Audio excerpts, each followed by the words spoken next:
Hey everyone, welcome back. So today we're going to be going from the month of April into May now. So going to be some of you may know that I've been going through the big rig group build, and of course working on my Italeri Scania 143H 6x2 truck. Got quite a bit of work done on it so far since last video. And as you can see, I also decided to go ahead and build a trailer for it, which I figured if you're going to build a truck, might as well have a trailer that goes with it. So this trailer here is actually the AMT big rig trailer, which I don't have the box with me right now, but here's just the instructions for it. Big rig semi-trailer. Of course, this is the 2-in-1, which you could build as a compact city van or a 36 highway rig. And as you can tell, went for the highway rig. So decided to go build something to go with it. And of course, I found that for a trailer kit, it's quite actually a fairly straightforward kit to build with not too many difficulties, or at least ones not worth complaining about. So did get a few things like the chassis fully, or the frame of the trailer built up. As well as the dolly unit, or as the axle frame unit. Then got one of the walls installed, or put together, I should say, not installed. Got the back wall here. And then with the truck itself, went ahead to do it in a metallic purple on a navy blue finish for the chassis and accent colors.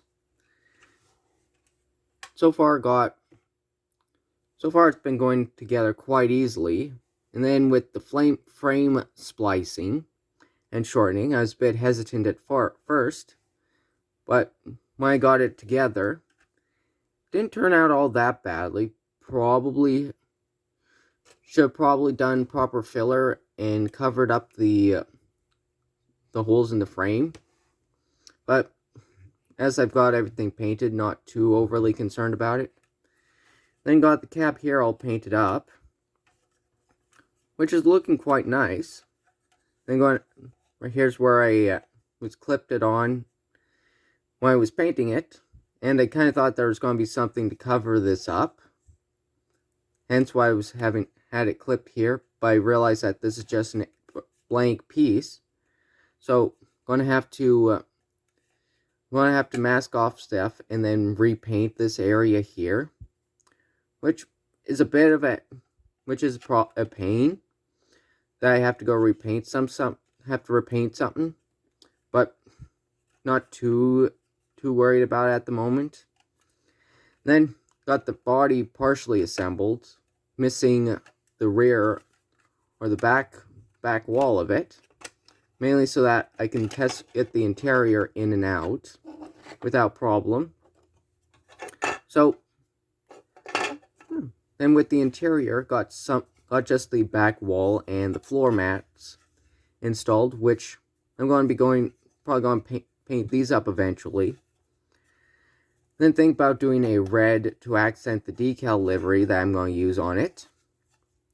And then I was messing around, seen there's some injector pins, maybe a bit hard to see. Now you can see, maybe make them out. So got some injector pins, which I was thinking about originally smoothing out.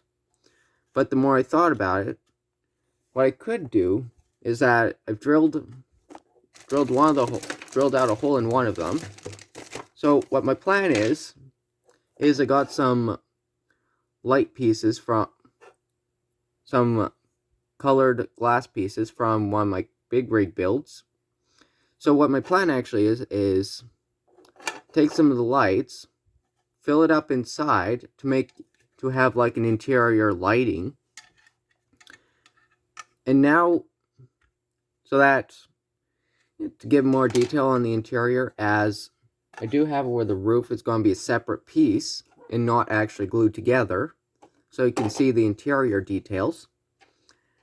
I've also considered maybe wiring it up, but I'm not entirely certain on that, as I don't know. I'm not entirely sure on how or where to I'd mount the battery pack, but that's something I may consider doing in a future build.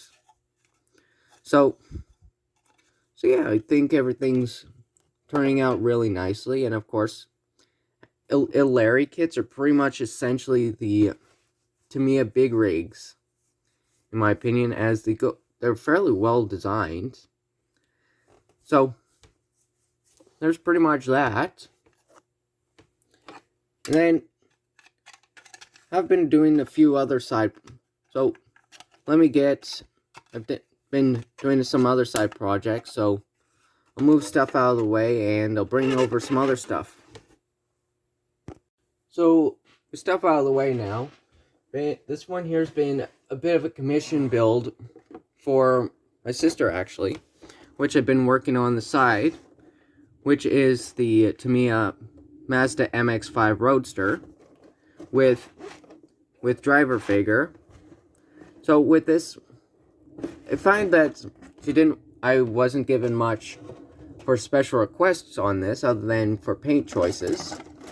So what I got a few things done so far, as got the main body painted in a nice red, which I figured that's a fairly nice color.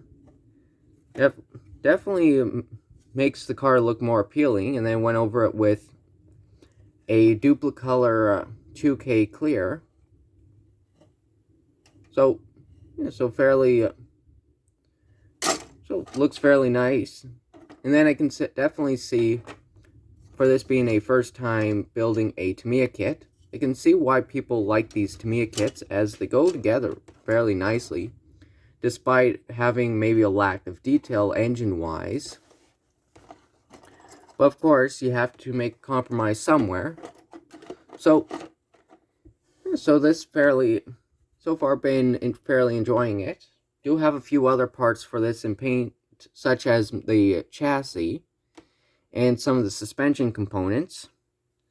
So may do an update on this.